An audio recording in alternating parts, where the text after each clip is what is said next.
Hi everyone, welcome. Nice to see you. Wonderful to see you. And wonderful to see all of you. You'll see we're all squashed up cozy here for our dialogue, and we have an amazing panel. My name is Tamara Kredo. I'm from the South African Medical Research Council in the Health Systems Unit, and I'm very happy to be here with Bianca, who kindly agreed to co-moderate. So we have a wonderful session planned, a dialogue, and this is really trying to gather and understand our perspectives, your perspectives and mine, on priority challenges and opportunities for addressing the Sustainable Development Goals. A little bit of coordination. Okay, there we go. So this is the incredible panel that we have lined up here. We're not going to be introducing people one by one. You can see who they are on the slide. But what we have tried to do is, in addition to engaging some of you over the past few days, and thanks to those who have completed the survey that went out, we've also gathered a panel that represent different sectors, different disciplines, geographical and linguistic diversity. So thank you all for joining. So what is the session about? Really what we want to do is take a little bit of a different approach, in that we've been, as I said, putting that survey out, asking you questions, and there will be an opportunity during the session to ask you more questions, but also for you to bring more questions to us. Of course, you can't get all the diversity that you want in a small panel. So really, we are relying on you to bring the different voices.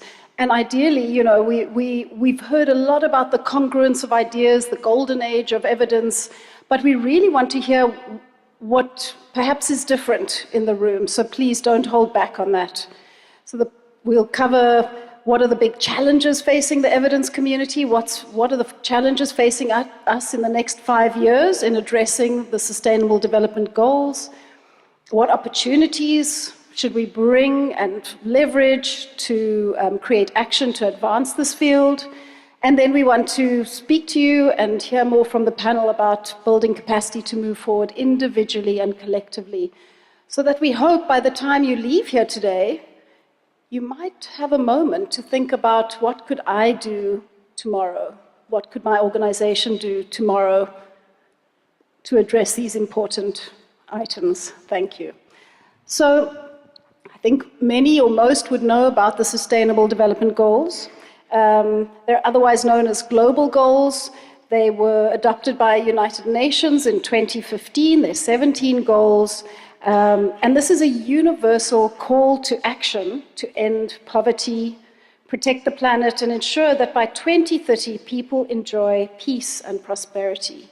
So it's a very lofty and ambitious goal, which we should have, but also aligns very much with this conference of bringing people together, using evidence, improving lives. And so here, what we've just depicted are some of the common graphics that you might see associated, and I think it was really great. Matt shared the one that's in the top right, which brings the biodiversity element into the picture. So I wanted to ask Kerry, if you wouldn't mind, just speaking a little bit about what do we know about the Sustainable Development Goals and where we are. Sure. Thanks, everyone. Thanks, Tamara. So, I think everybody knows that there's a sort of annual report on SDG progress and where we stand. And the report from this year that came out in July is actually quite a sobering picture, really.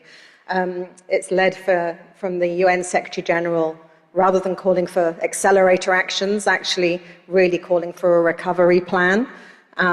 We have 6 years left. We have only 17% of the indicators, the targets are on track. Of the other sort of 64%, most of them are off track, whether it's either stagnating or just moderate progress. Maybe most worryingly, another 17% are seeing reversals for the first time in many cases. So it is really quite a sobering picture. So you think about extreme poverty there. COVID-19 has caused a rise in extreme poverty in 2020 for the first time in decades, a reversal. An additional 23 million people pushed into extreme poverty between 2019 and 2022. On hunger, record high food prices, again, 122 million more people suffering from hunger in 2022 than 2019.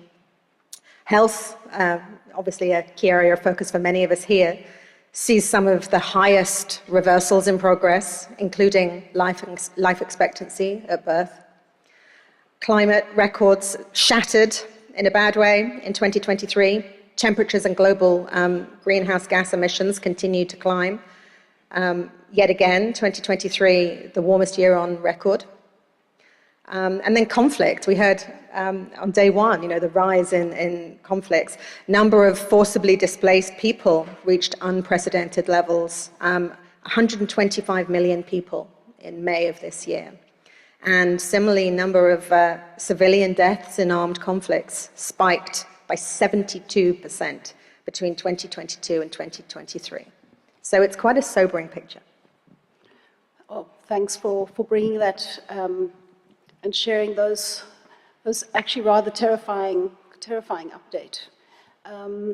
In South Africa, we have approaching 40% unemployment, and I was just checking back on the figures. About 20% of our population have inadequate access to food.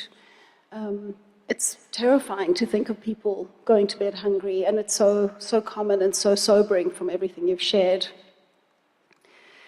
So what we really wanted to do first off, was when we sent out, some of you would have seen the QR code in different sessions and perhaps through the app. We wanted to firstly understand whether you're aware of United Nations SDGs. I'm going to call them SDGs. And this is what we found. So from one strongly agree and completely aware to strongly disagree to 5, on average it was around 3.7. And then we asked, have you used the SDGs in your work, in evidence production, translation, implementation? Because we're talking about the whole evidence community here. Many had, but many had not. So I think we want to spring now into the content of the specific challenges, because these are we won't go into the details. We're in too much of a methods group here to go into the numbers in a survey. But what we did do was ask you narratively. So we have a really rich input in terms of the challenges that we found. I'll just mention these here: political, governance, and strategic challenges, funding, resources, and capacity sharing, evidence gaps, methodological challenges and relevance, SDG complexity, breadth and prioritization, collaboration, and inclusivity. And there's a lot of detail on here, but this gives you more of an idea of the themes that emerged from all the input that you provided. And so what we have asked our panel here is really to think about, from their perspective, what challenge, how have they responded to this information? They got a bit of a preview on this, and I'll ask Tari to kick us off with your responses to challenges for SDGs. Thanks very much, Tamara, and thanks for the opportunity to have this important conversation. I was reflecting a bit over the last few days about the challenges that we as an evidence community face in this space. There's lots of these challenges, these many, many challenges that are beyond us, but what are the challenges that we face? And I'm a big fan of alliteration, as Bianca knows, so I've got 5 C's for you today.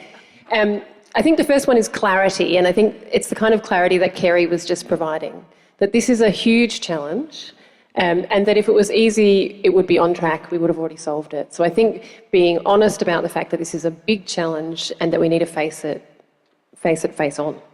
I think the second piece is certainty, and this was flagged by Isabel Mercier in the first plenary, that decisions need to be made now, and decisions need to be made continually. We can't wait for perfect evidence, and policymakers and all the other people who have to face these other challenges can't wait for us to be certain about what the evidence says. The third one, which has come up a few times, is complexity. And again, Isabel said on the first day, the evidence needed is as complex as the challenges. And I think that's right. This is the environmental justice questions that Najat Saliba was raising early in the session. The equity challenges that David Williams was raising yesterday are not going to be changed by one systematic review, no matter how robust. And so we need sophisticated, nuanced, innovative evidence to respond to that. The fourth one is capacity. And Lisa Askey said in yesterday's session, we don't have 20 years to get the methods right. And we can't be still arguing about what the methods are that we should be using in 20 years' time, or we will have missed that rapidly narrowing window of opportunity.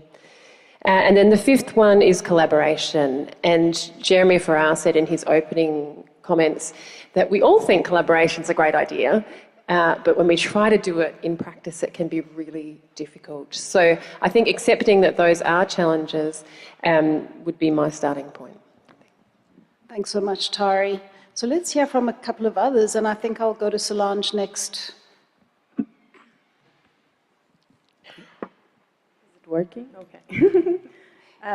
Thanks, and I totally agree with Tari around the methodological challenges and everything that we need to do. I wanted to reflect a little bit on the challenge around the fact that people are saying the SDGs are, they're driven by political agendas and the issues around that. I think really everything in life, whether we like it or not, is political, and we need to engage with it. And in the space where we work, where we want to make a difference, we do need to engage with politicians, with decision makers, and we can't really get away from that. And this means really that we need to be able to forge those partnerships and relationships with our stakeholders, our decision makers. They're going to help us in our path forward. For example, in South Africa, Malawi, and Nigeria, for the past couple of years, we've been working on the Global Evidence Local Adaptation Project, which aims to address Sustainable Development Goal 3, and specifically child mortality, through developing guidelines that are adapted from global guidelines, adapted to the local contexts. And in this project, what we've tried to do to address this issue around governance and politics is to make sure that we're bringing those decision makers to the table from the start of writing the grant proposal. So they were on board before we even started the project. And then we've involved, ministry partners and civil society members across all the stages of the project, from determining the priorities to make sure that what we would produce would end up on a national document that would guide people. And this also links to some of the challenges related to collaboration and inclusivity, making sure that we've got all the right voices around the table when we're trying to do this work. And beyond the priority setting of the project and the process of gathering evidence, making sure we're collecting the right outcomes that they want to see in the project, and trying to work within existing government structures in the 3 countries that make decisions around health of the topics that we were addressing, to make sure that through those channels we can make sure that the evidence we produce and the guidelines and recommendations are going to end up on the national policy and be included there.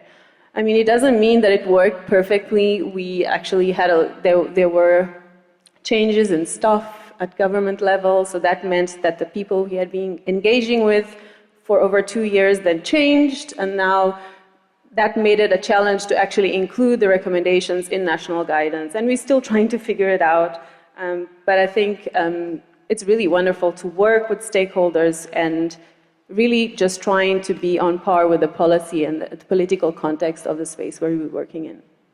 Thanks, Solange. And we just encourage you to, at this point, already share.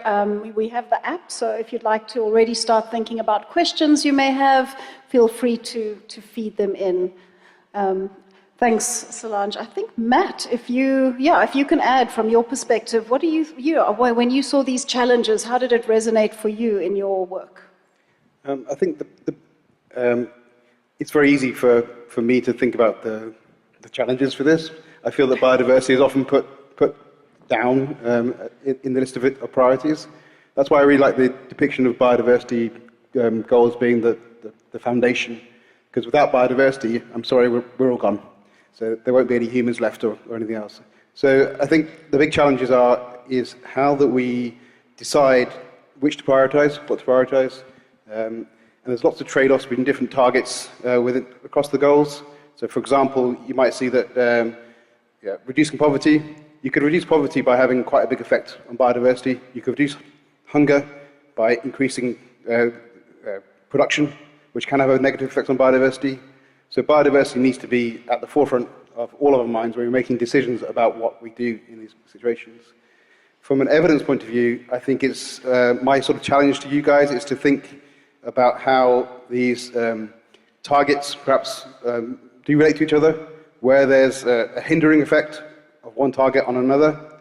So for example, this farming idea, reduce biodiversity, but also think about the win-wins, so where there's a boosting effect. So one good example of that is from looking at forests. So if you provide forestry for, help people to develop forestry in areas, biodiversity also increases. So there are win-wins out there, and it's finding those win-wins and making sure that we focus on those. Thanks, Matt. So before you put the mic down, I'm just wondering, because some of the challenges that have come up around methodological challenges and synthesizing evidence, so I might come to Matt and also to perhaps Kerry, also just to check in on some, are there specific examples of methodological challenges you're having and maybe how you're navigating them? I think, Kerry, you, through the SDG Coalition, are navigating very complex, kind of big topics as well, so I'd love to hear a little bit more about that if possible. But Matt?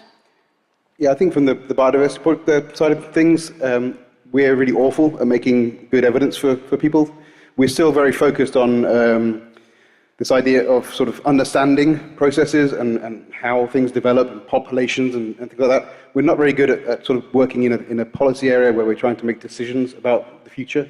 So I think that's a big challenge, is that there isn't much information about how these interventions affect biodiversity and other parts of the Sustainable Development Goals. So that's big challenge.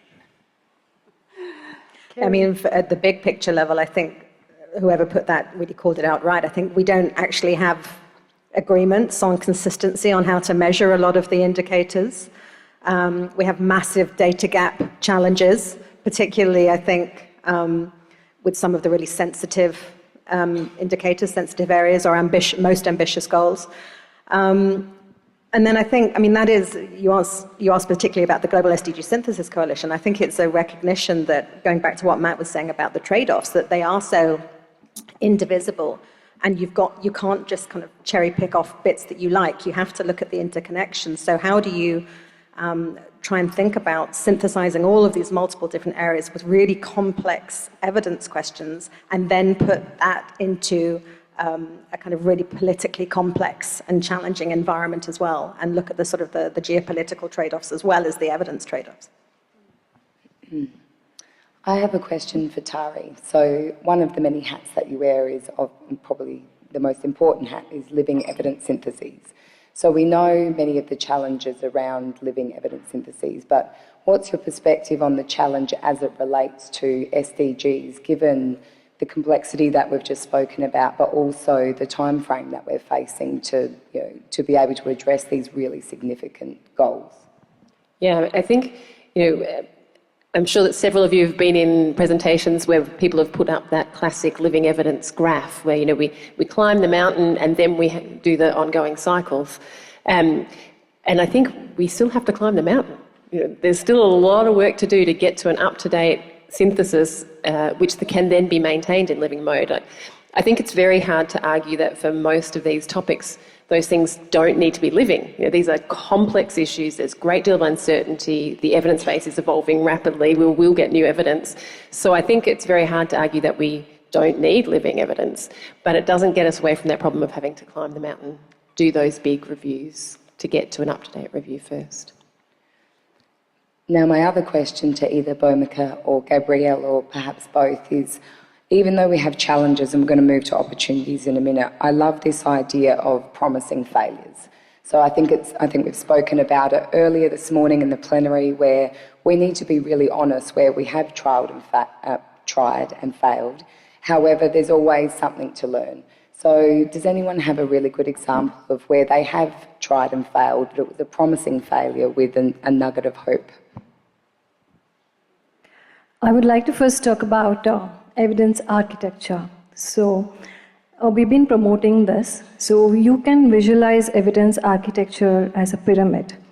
So the base of the pyramid talks about primary studies, secondary data, and the systematic reviews. But the top of the pyramid talks about decision-making products. So that is evidence portals, the guidelines, which stakeholders can directly use them. So we are working towards this at Campbell South Asia right now. So in order to work towards this, the base of the pyramid should be strong. So we'll have to strengthen the base of the pyramid. So what kind of data goes into the primary studies? So how reliable is the data? So are we ensuring the quality of this data? And where is this data coming from? Do we have enough studies from LMICs, including in the norms and standards and guidelines? So are there opportunities for LMICs to conduct systematic reviews? And also it's important that we strengthen the base across all the sectors. So health is already a well-developed system, but do we have funding for in other areas? So especially in agriculture, education.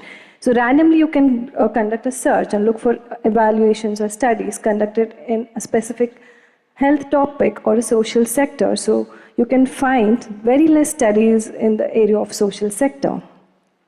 So we need investment in the area of social sector, and we need to give opportunities for social scientists to get engaged and get involved in the evidence community. And my another point is also, it's more important to learn what works. So we all know what evidence is available. In order to learn what works and in what ways, so we will have to address these issues, and we'll have to engage stakeholders at various levels to understand more of what works. So I think there are a lot of opportunities to learn about what works, and also to conduct systematic reviews in LMIC. So there's investment needed in this area, and also on knowledge translation products to develop evidence portals and guidelines. Thank you. We've kind of segued into opportunities now, as I lose my notes. So before we go through what you all thought, I've had some reflections based on the many different plenaries and other discussions. And, you know, Jeremy spoke about science being for everybody. Isabel had, you know, some thoughts about the need to really tap into the evidence ecosystem to provide structure for accelerating progress towards achieving the SDGs. And in today's fireside chat, Devaki challenged us to think about radical honesty and radical reframing. And these do all speak to opportunities about our community. So, you know, in terms of what our community has said, we have collaboration and networking, we have innovative evidence synthesis and data use, policy impact and decision-making support, addressing the broader determinants of health and sustainability, and globalisation of alignment with population needs. So, Gabrielle, I'll leave this up there for people to read about the detail, but from your perspective, you've been invited as our digital systems guru, so from your perspective, you know, what are the opportunities for our evidence community that is sitting here today in relation to using, engaging, adopting digital systems, AI, automation in relation to accelerating these goals? Thank you.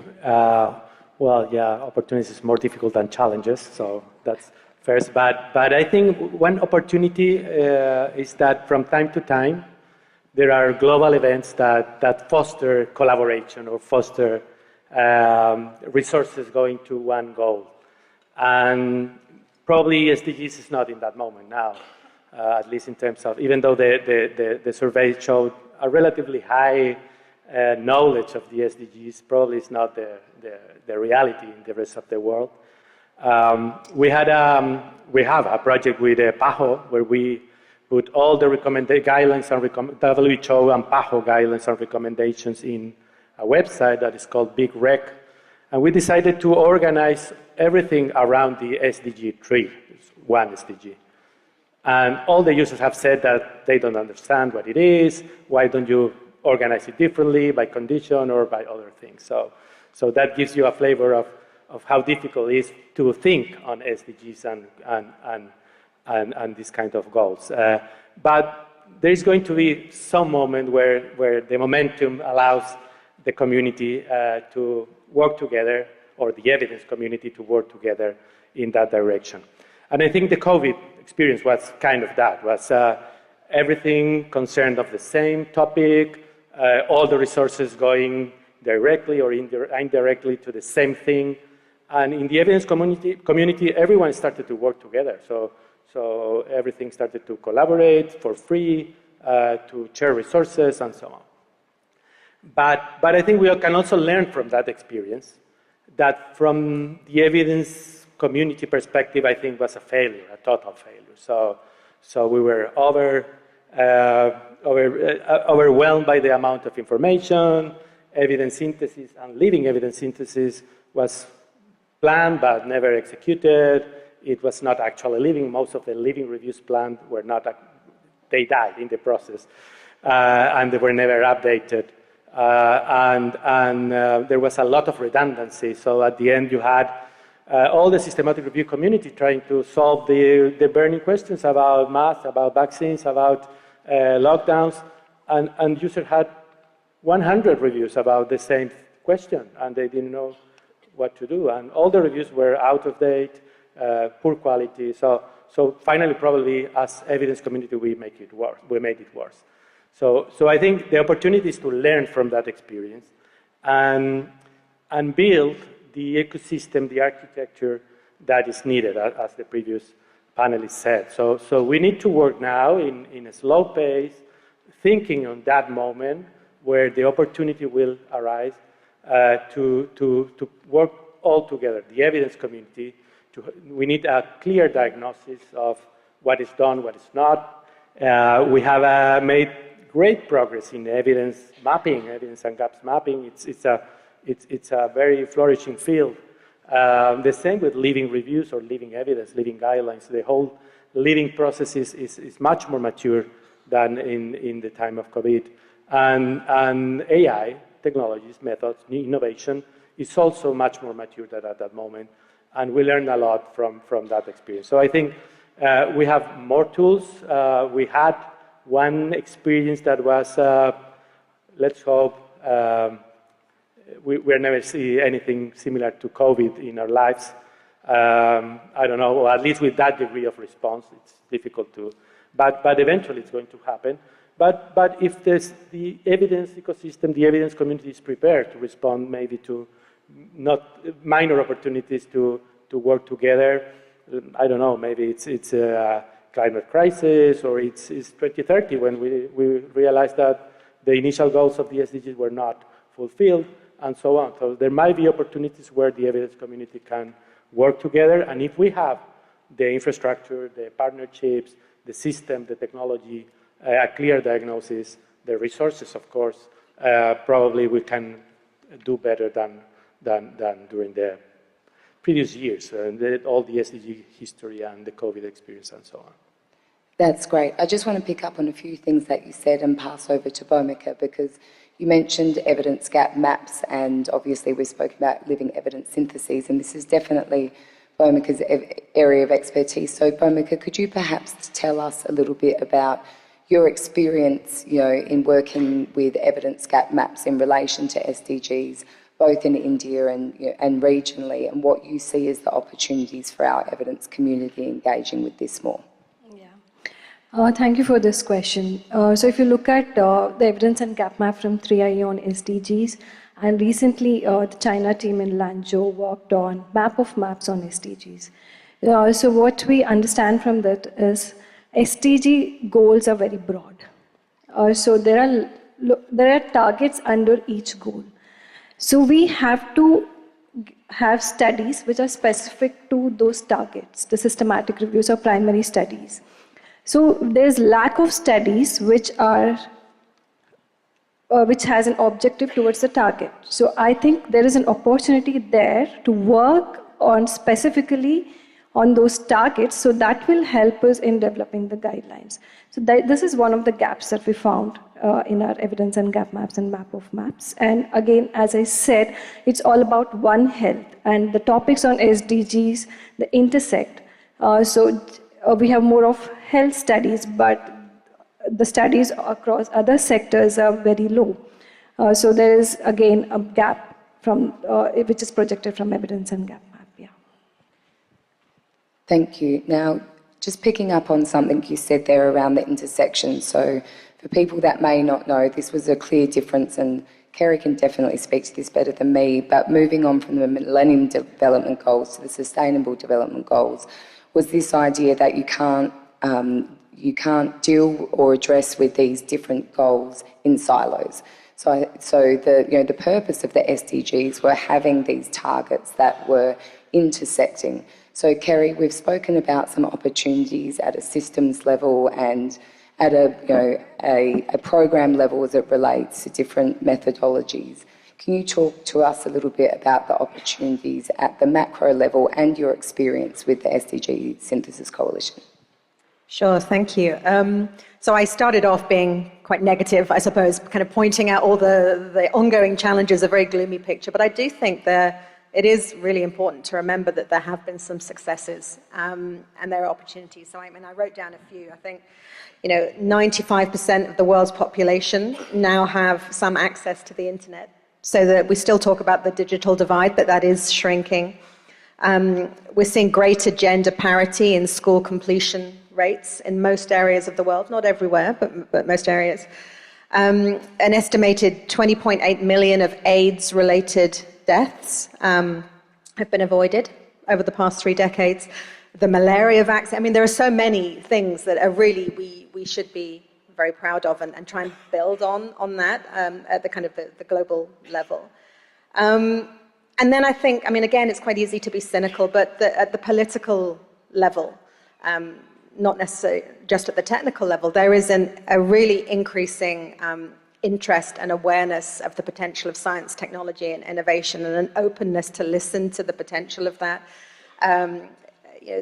We're so off track. There was an opportunity last year at the SDG Summit for countries just to say, forget it, we can't do it. But most countries, nearly all countries, re-signed the SDG Summit pledge and said, we still believe this is the framework. We still want to get back on track. You've heard some of us talk about the Summit of the Future, young people's voices, a new pact for the future that is going to come out from next week. So I think there's a political re-engagement and interest and will in potential of science and evidence. The so-called golden age that Jeremy mentioned. And then all amongst us, it's been so invigorating this week. So many of us have been in conversations where we've talked about global evidence ecosystems but to try and really put aside our own institutional interests and think, if we were to think bigger, what is it that really needs to change in this world? What can we do if we actually work together better and articulate that and bring in a diversity of voices? And the Cochrane strategy, the Campbell strategy, the JBI strategy, so many of them are reorientating towards the SDGs, and we're kind of coming together. Of course, we have institutional differences, but I think there's a sort of technical will to be bigger than the sum of our parts, which is a real opportunity. AI, of course, is an opportunity we've heard a lot about, and I agree. But I also think, that's kind of, we had some interesting conversations this week about, whether AI is taking the human out of synthesis. And I think there was quite a strong, not pushback on AI, but a pushback all the same, saying technology is one route, but so is the diversity of voice, more citizen science, more citizen engagement, open science, all of those, that potential for bringing in different voices, different perspectives, which reinforces the evidence base from different angles. That's a massive opportunity. And I know we're going to get talking about capacities a bit in a minute, but I think it's both a challenge, but also a real opportunity. So many meetings I go to and everybody says, they're interconnected, we need to talk about systems thinking. And there are so few of us that really genuinely know what systems thinking could be in a practical way and operationalized and trade-offs thinking. And it's not a skill set that many of us have. And I think that's a real opportunity if we train up more of us on that kind of systems thinking. No, that's fantastic. And there's a great question on capacity, but we're coming to that. So I'm jumping to a question, a bit of a challenging one, because we've seen, fostering relationships is an important opportunity. We have to build partnerships. We have to, get together. We need to get on the same page. But the question that's come through is around climate impacts that you mentioned, the worst year in history. But here we are in a conference in person, where how do we strike the balance between meeting, fostering relationships, sustainable travel, etc. I don't know if you have any personal views on this from your perspective.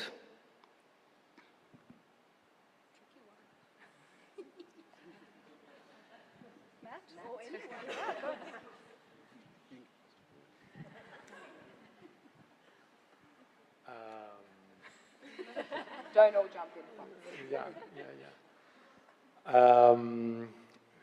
Can you ask the question in a different way? So, to be more specific in terms of. So the question is, climate impacts are important, and yet much of the conference requires in-person attendance.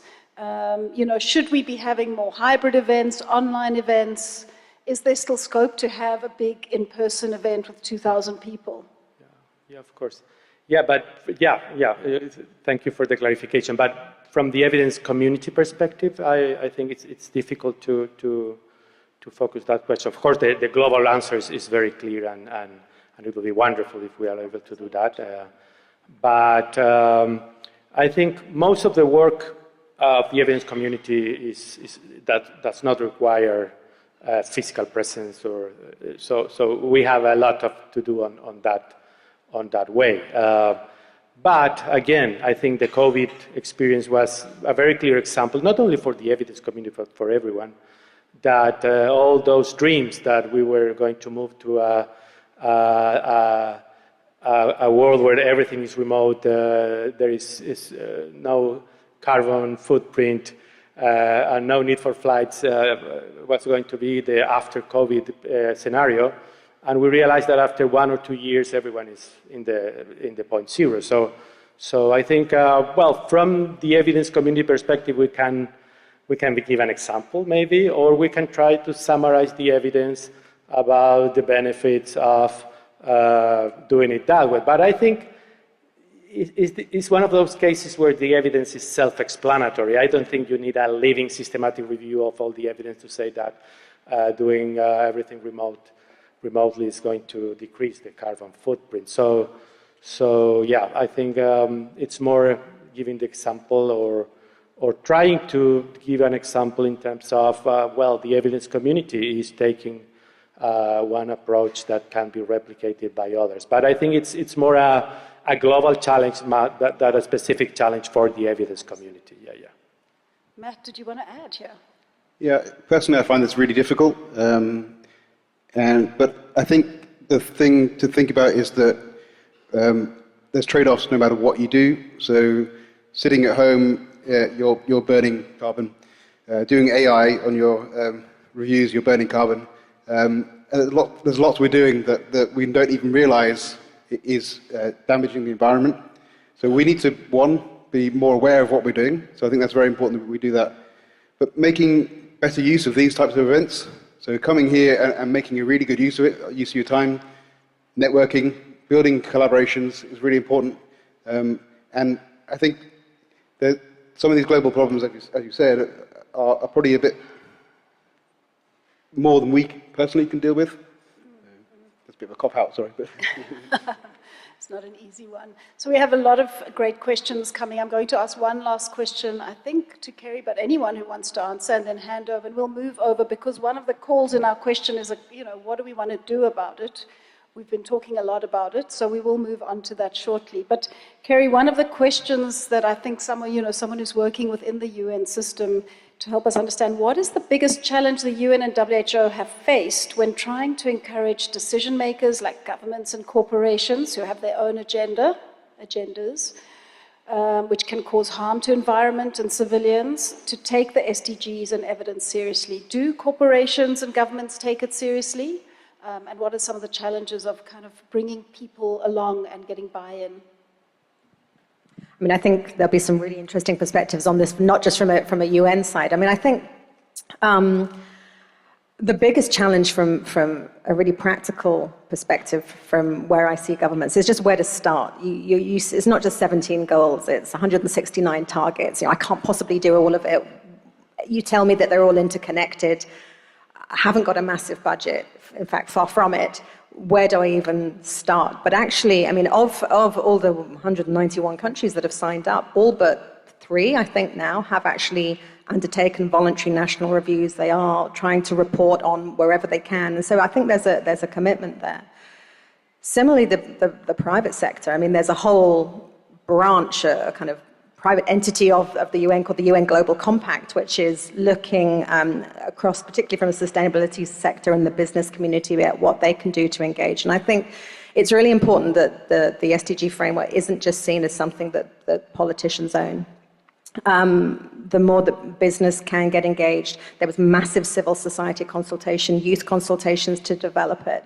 So it really was something that was collectively owned. Now, of course, you've got vested interests. Of course, you've got, it's very hard to find those win-win outcomes. I mean, there isn't a kind of silver bullet for what works, but I think I think it's a very sensible piece of advice, trying to focus on where you can on the win-wins, because there are some successes, but it's a political process.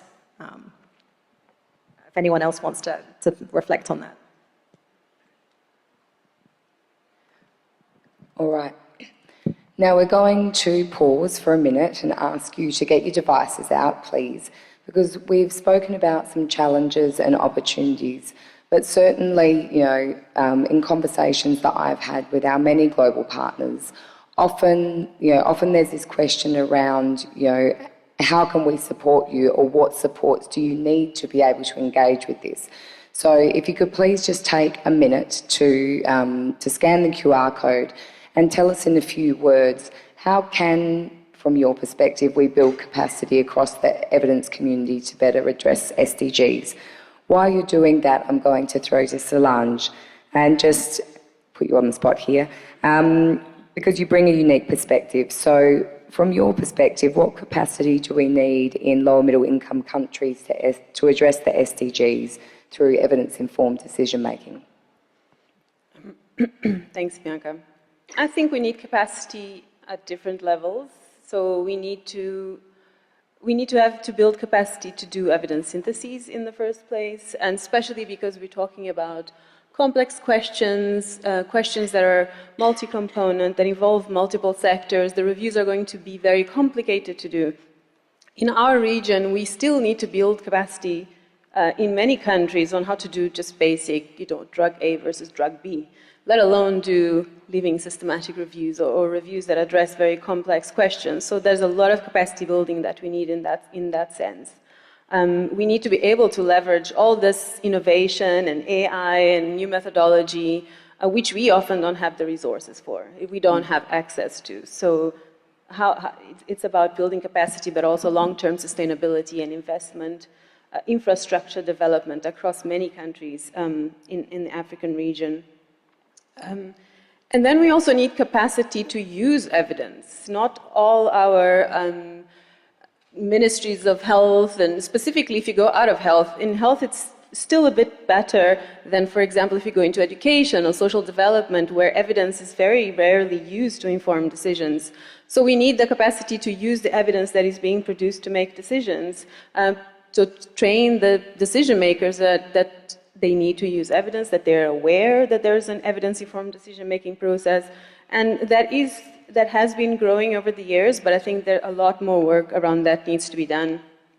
The project I mentioned earlier, we worked with policymakers in 3 African countries, and most of them had no awareness or idea about, for example, GRADE and the guideline development process, and yet they were quite keen and interested in having this sort of systematic approach to making decisions in a way that is transparent and structured. and we need to train our policymakers, we need to train our researchers to do more reviews. We need to also have more methodologists that support these processes across the different countries, that support the ministries, that support other parts of the system around that need to make decisions around education, around social development, etc. A lot of the approaches that we've used in a lot of our projects over the years has been learning by doing.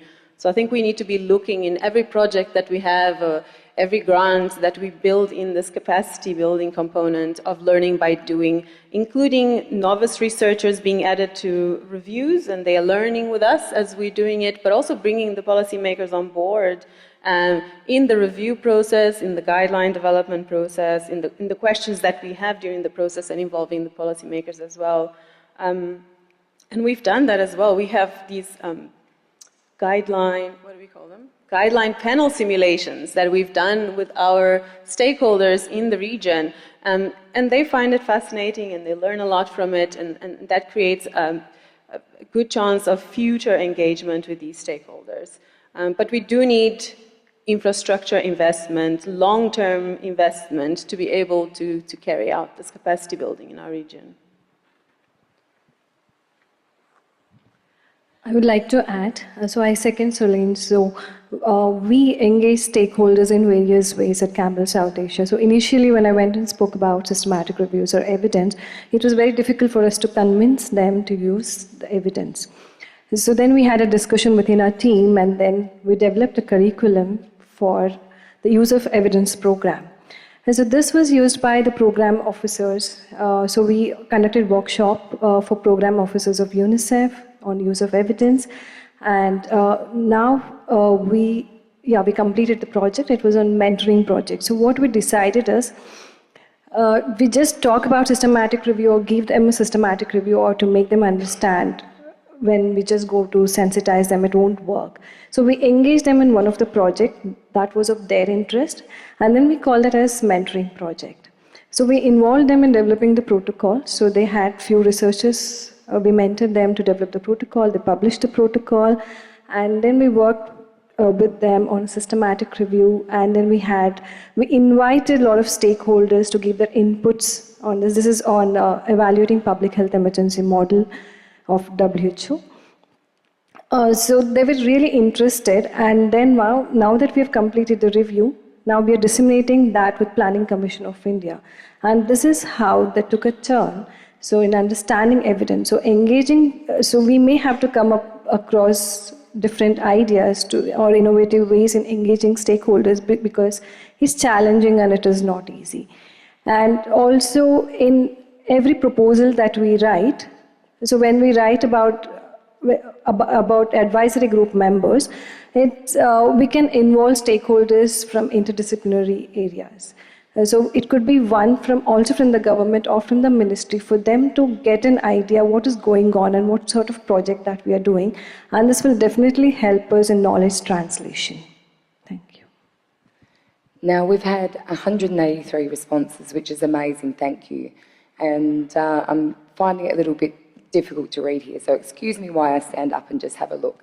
So we've got here transparency, collaboration, funding, training, awareness, networking, accountability, prioritisation. So I'd like to invite any panel member to maybe speak to some of these, the big bold things I can see, because the rest of them are a little bit small, just to reflect on what can we do around building capacity, supporting our evidence community with some of these key issues. Yeah, I would like to start this. I would like to put the emphasis in a little different approach, and that is not in the cloud. That is the incentives. So I think we can build more capacity, but there is a lot of capacity now in the world in terms of systematic review production, evidence production. We maintain a database of systematic reviews, and we capture more than 100 reviews per day. So that's a lot of resources, and probably a tiny fraction is going in this direction, trying to solve the real problems or tackling the SDGs. We also have a very good understanding of the value of evidence by decision makers today. So we are not in the 80s or before that the word evidence was something alien to decision makers. So they are very hungry for evidence. And we know that we cannot give them a systematic review. This is not what a decision maker in the Ministry of Health is going to use. We need to translate that, and we know how to do it. There are plenty of experiences of good knowledge translation, structure summaries, or things that are tailored to the end user, and we know how to do that. We have that capacity too. But for me, the main problem is that there are no incentives. And resources follow the incentives then. So if we have the right incentives and the SDGs and these goals are the real thing that is rewarded by academic institutions, the journal publication system, the funders, probably everything will align better in terms of trying to from the evidence community to align in that direction. I was hoping you might ask me about collaboration before, Bianca, and they have, so I'm going to take the opportunity, if that's all right. I listed as my fifth challenge collaboration and how difficult it was, and I didn't want to leave that hanging like that, because it is absolutely, without question, difficult. But I also want to rush to add that the richest experiences and the most significant progress is made when we collaborate. Earlier this week, I was in a session that Jackie Ho was presenting on about the experience of Cochrane Malaysia, and she was telling the story of a project called Sea Orchid. Sea Orchid was a project that was a collaboration between Cochrane Malaysia, Cochrane Indonesia, Cochrane Thailand, and Cochrane Australia. And I was a PhD student on that program. And the opportunity that gave me as a very baby academic, a very baby evidence synthesis methodologist, to learn from my colleagues in Indonesia, Malaysia, Thailand, to learn from obstetricians and gynecologists, from midwives, have fundamentally changed my whole career without a question. And I think, Jackie, you'd agree, have changed the picture for Cochrane Malaysia, and Detty maybe in the audience too for Cochrane Indonesia. It wasn't a straightforward or simple project, but it was absolutely, life-changing for me, and I think really, really important beyond that. So I wanted to make sure people didn't get the wrong idea. I think it's absolutely vital that we find those opportunities to collaborate and learn. And I think that I totally agree with all of you. The biggest way that we can build capacity in very naive PhD students from Australia is certainly through collaboration. Yeah, can I just say, I think I can speak to both capacity and collaboration. So there's often this thing that everyone assumes that health is the same as everything else in the thing. So even though I live in Norway, which is a very rich country, has very good systems, the environmental decision-making still is not evidence-led or evidence-informed. So there's capacity missing there, but I think collaboration could be the way to solve that. So coming to events like this and other events to actually learn from you how it's done, where the mistakes you made were, so we don't make the same mistakes is a good way to go forward. We made lots of mistakes. Can I add something? I think this issue, related to this issue of collaboration, is that in many projects we've built community of practices where we're trying to bring together researchers and policymakers and share learning experiences.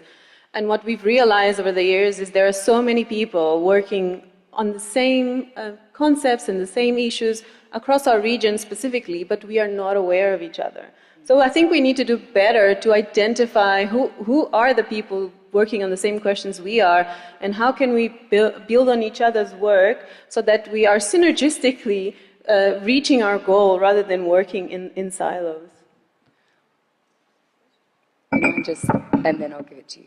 We're just fighting for questions now. So we're in the Global Evidence Summit, and we have representatives from many collaborative global evidence networks, both here and in the room. And so I think this really speaks to, I think Kerry noted it before, Tari and I have had this conversation, Campbell and Cochrane and JBI for the first time in the last 12 months have aligned our strategic plans with the SDG agenda. Now, that feels very late to the game, given that it started in 2015 and we're only 6 years out. So I'd really like to ask the panel, given that collaboration is one of the biggest words there, we know it's hard, we know it's time-consuming, but we also know the return on investment. There is this quote in the SDG partnership manual that says, we have all the resources we need, but we need to work together to use them better and collectively. So I'd like the panel to reflect on, given that we've got all of these collaborative evidence networks in the room, how could you challenge us to do that, to work together better, to be able to communicate, with each other, to build systems, to understand what we are doing and reduce duplication of effort?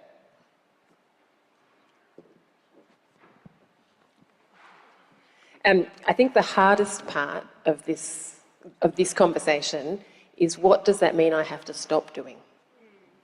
Because I think, we all think it's a great idea for us to work together and the SDGs are an excellent thing, but I think, forgive me, Isabel, if I'm misquoting you, but on the first session, Isabel said, this requires us to put the global common good above all else.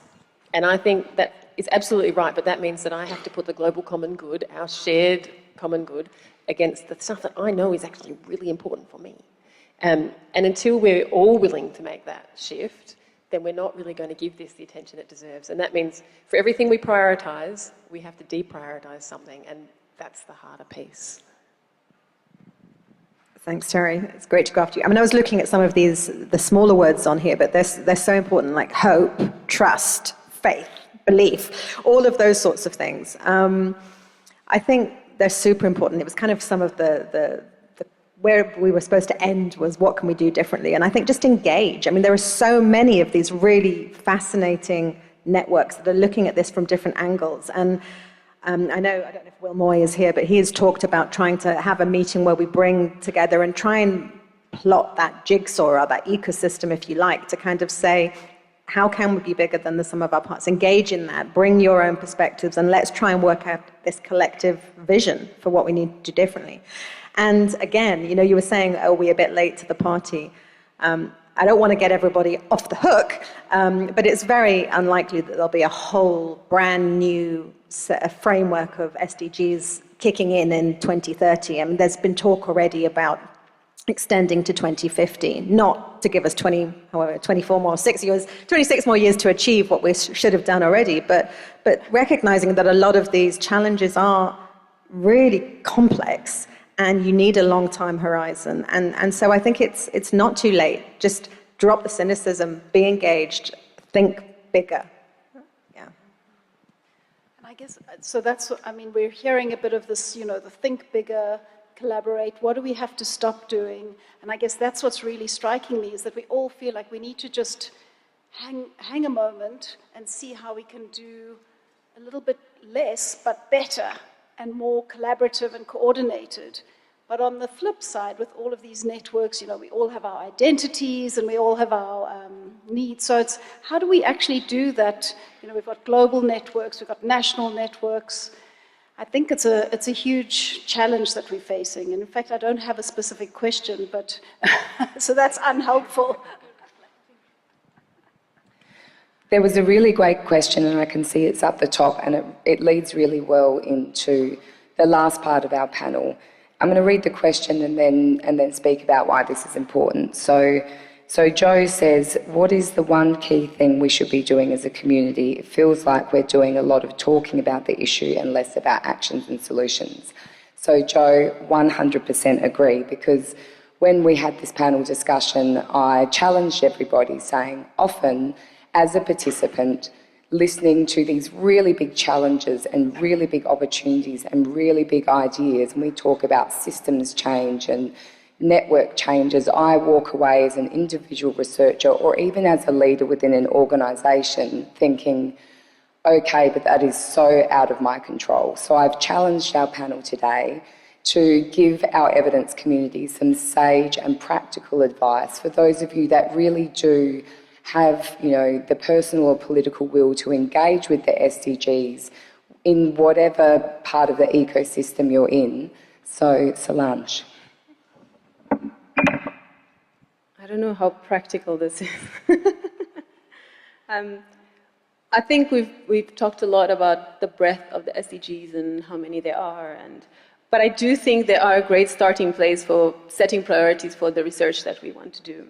And in that context of trying to decide what research am I going to do, and also thinking around the opportunities of addressing these bigger social, environmental questions that we need to answer, I want to share a story. So I'm involved in some research that's focused around improving food insecurity. And in the last couple of months, we've been doing interviews with people in communities, in poor communities in South Africa, that live in food insecurity, and try to understand a little bit about their experience, their lived experience of that situation. So one woman I interviewed, let's call her Thandi.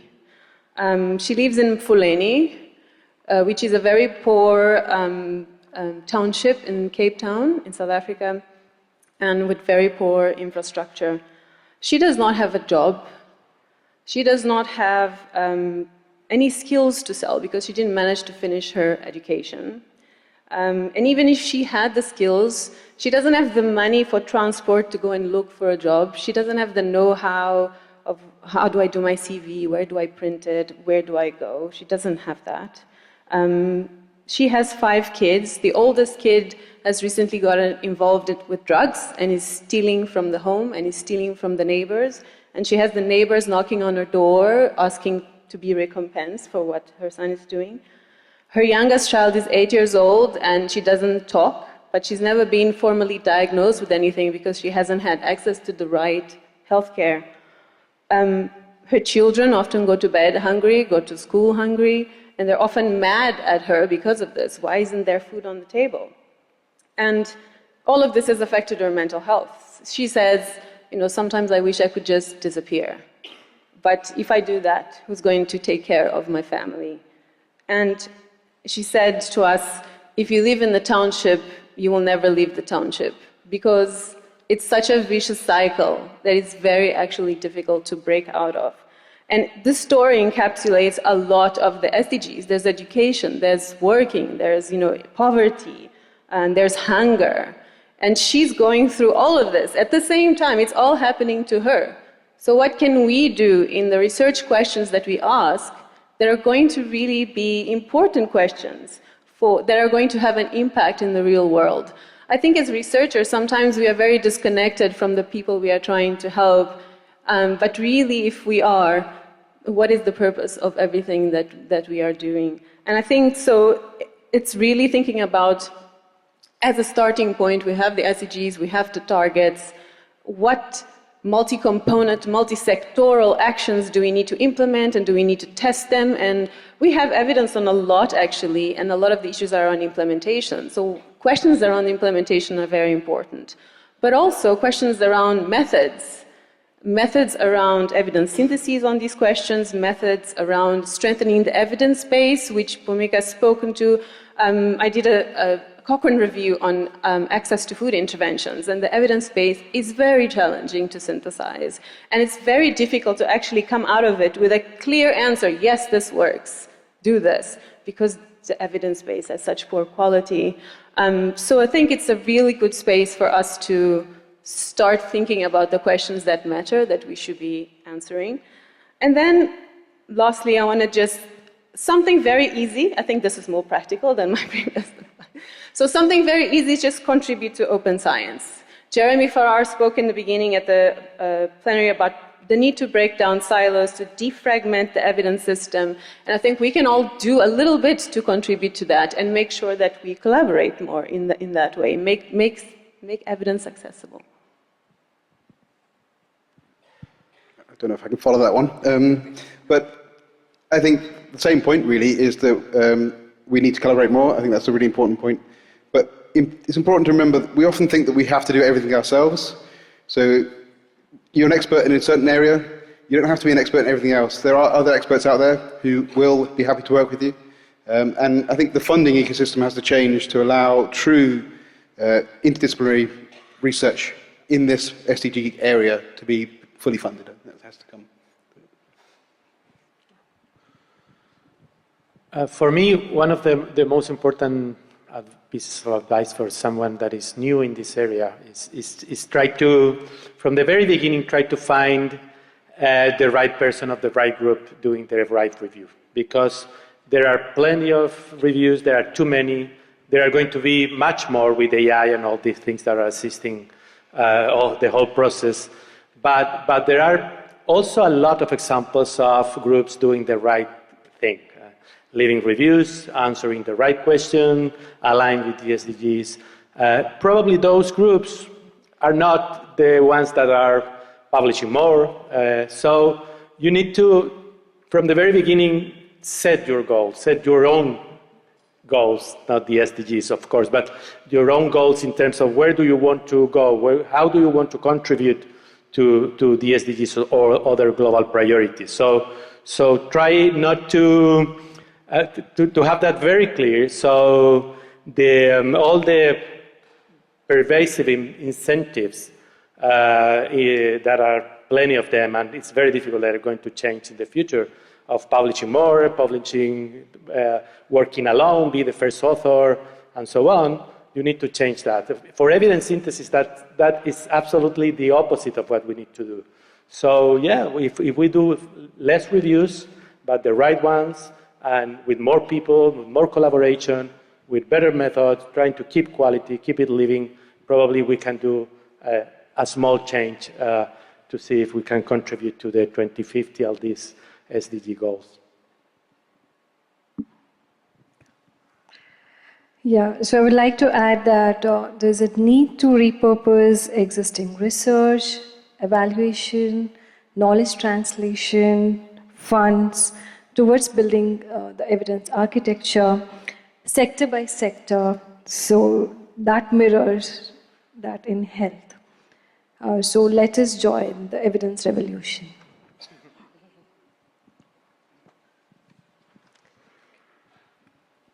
I'm really excited to see all these diverse leaders in evidence coming together to put the SDGs at the heart of what we do. I think it's fantastic. And I was reflecting on Laura Boera's grandmother's advice that to get anything done, we need to get our hands dirty.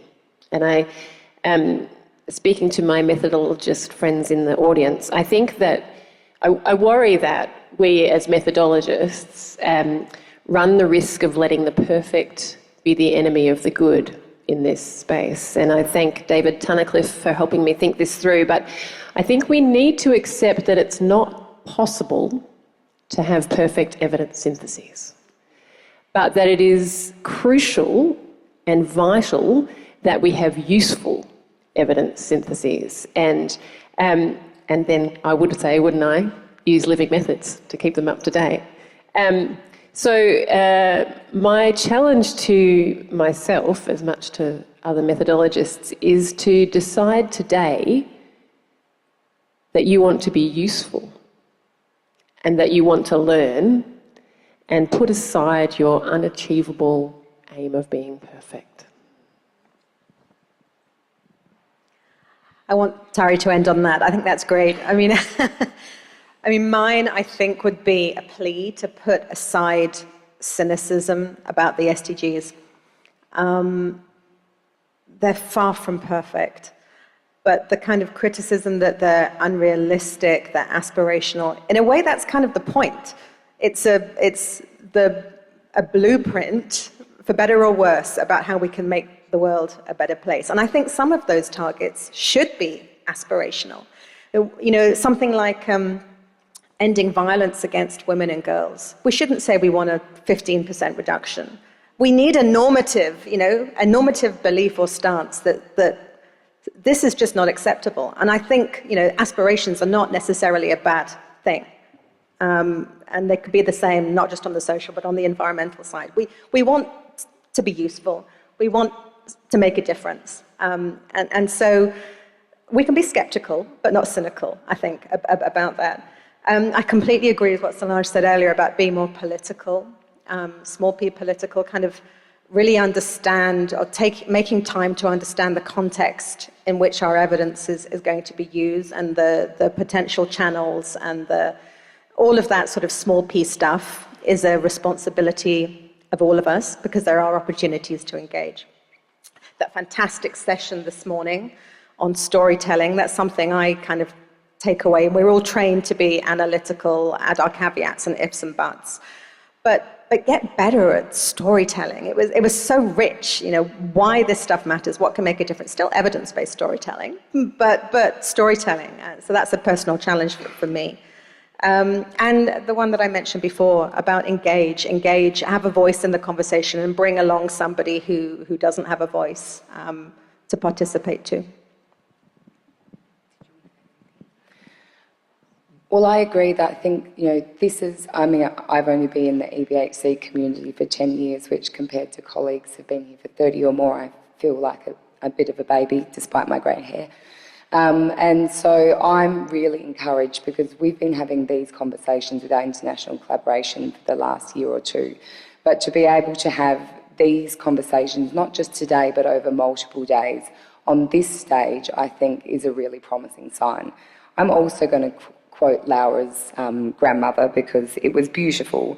So this morning we were encouraged by Laura to fertilise soil and spread seeds, and so perhaps our call to action as a panel is to reflect on these challenges and opportunities, and in fact many opportunities for building capacity, and take some of the practical advice from our panellists to sow those seeds and continue to challenge us. You know, there's a lot of leaders of evidence networks here and other groups, and we do like to be challenged. And so I think my sage advice is just keep challenging.